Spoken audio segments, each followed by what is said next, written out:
You say one word, I say amazing. Yeah, yeah, yeah. You say one word, I say amazing. Yeah.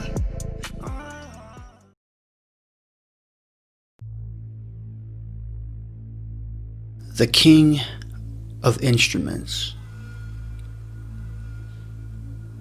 History says that Ctesibius invented the organ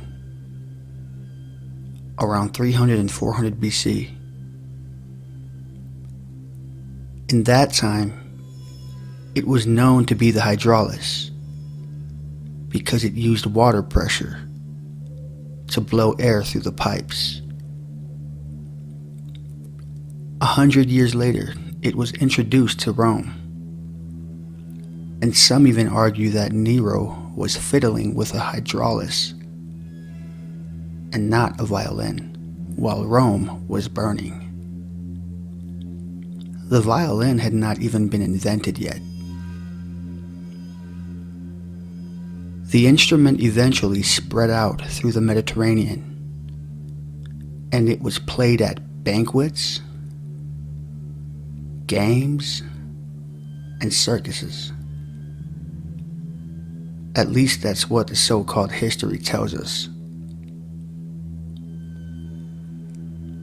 Around the year 700 or so, water pressure was replaced by a bellows, and the hydraulis was replaced by the organ. It began making its way into churches around the year 900. And by the 1400s, organs were in churches and cathedrals all over Europe. Again, that's what our so-called history says. By the early 1500s, the organ pipe was the most precise and complicated machine ever built by human beings. There's an artist by the name of Tanya who studies 3D visual sounds in churches and cathedrals. And what she came to find in these historical churches and cathedrals are very intriguing to me.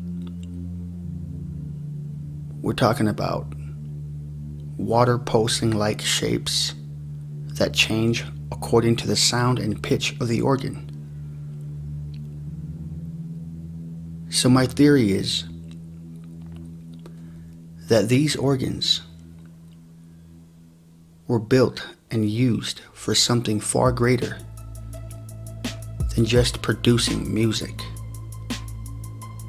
Perhaps it was made for the human body. Or should I say, the human organs.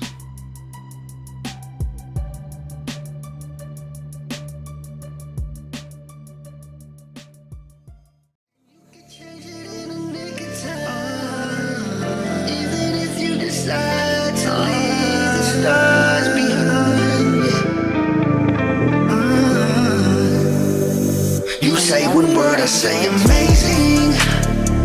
Yeah, yeah, yeah. You say one word, I say amazing.